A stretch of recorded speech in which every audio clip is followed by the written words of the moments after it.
Vote হবে, ভোটের দিন ভোট হবে। আর যারা ভোটকে নষ্ট করতে চাইবে তাদেরকে ওই চড়াম গুড় বাতাসা যা যা দেওয়া হবে, আর ছেড়ে দেবো না। ওর কোনো চড়াম করার ক্ষমতা নেই। ওখানে সায়ন্তিকা নিঃসন্দেহে জিতছে, হারার পর মুখ লুকিয়ে চলে যাচ্ছে। ভোটের ময়দানে তিনি না থেকেও যেন আছেন। গরু পাচার মামলায় গ্রেফতার হয়ে প্রায় ১,৫০০ কিলোমিটার দূরে তিহার জেলে বন্দী আছেন বীরভূমের তৃণমূল সভাপতি অনুব্রত মণ্ডল। কিন্তু সশরীরে না থাকলেও তার বলা শব্দবন্ধ ঘুরছে মুখে মুখে, তাও আবার তার চরম বিরোধী বিজেপি প্রার্থীর মুখে। শনিবার লোকসভা ভোটের ৭ম দফার দিন উপনির্বাচন হবে বরানগর বিধানসভা কেন্দ্রেও। এবার সেখানকার বিজেপি প্রার্থী সজল ঘোষের মুখেও শোনা গেল অনুব্রত মণ্ডলের বলা বহুল সমালোচিত শব্দ চড়াম নকুলদানা গুড় বাতাসার কথা। কোথাও চড়াম হলে চড়াম, কোথাও নকুলদানা দিতে হলে নকুলদানা, কোথাও গুড় বাতাসা দিতে হলে গুড় বাতাসা, যেটা দিতে হবে। কিন্তু আমি চাই ভোট হোক অবাধ, শান্তিপূর্ণ, গণতন্ত্রে। একটা সময় ভোট মানেই ছিল অনুব্রত মণ্ডলের গরমাগরম সব হুঁশিয়ারি।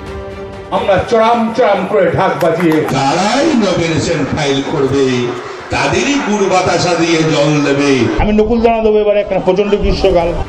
অনুব্রত মণ্ডলের মুখে এই সমস্ত কথা শোনার পর যে বিজেপির তীব্র সমালোচনা করত, আজ তাদের প্রার্থীর মুখেই যখন সেই চড়াম নকুলদানা গুড় বাতাসার কথা শোনা গেল, তখন পাল্টা কটাক্ষ করতে ছাড়েনি তৃণমূল। দ্বিতীয় এবং তৃতীয় লড়াই চলছে বরানগরে।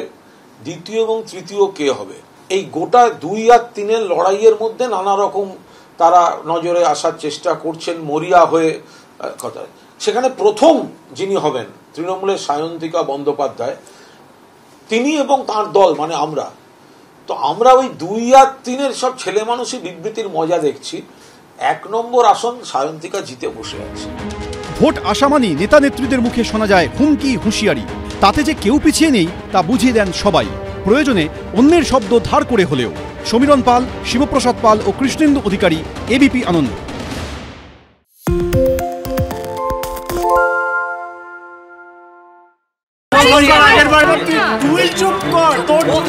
বাংলা ঝামেলা চায় না, বাংলা খবর চায়।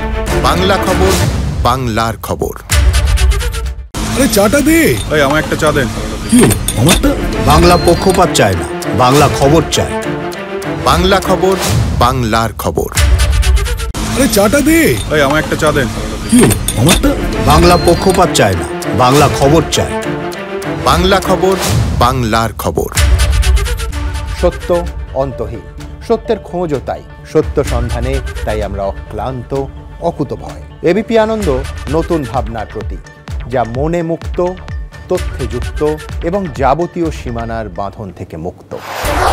সীমা না শব্দটির মধ্যে লুকিয়ে আছে মানা শব্দটি, যেন চোখ রাঙানি এক অদৃশ্য বেড়াজাল, যা আটকে রাখে আমাদের এক ছোট্ট গণ্ডির মধ্যে। একমাত্র সঠিক খবরই গড়ে তুলবে এক মুক্ত সমাজ। সেই জগৎ গড়ার লক্ষ্যে কোনো সীমানার ঠুকুটি আমরা মানব না। এবিপি আনন্দ এগিয়ে থাকে, এগিয়ে রাখে।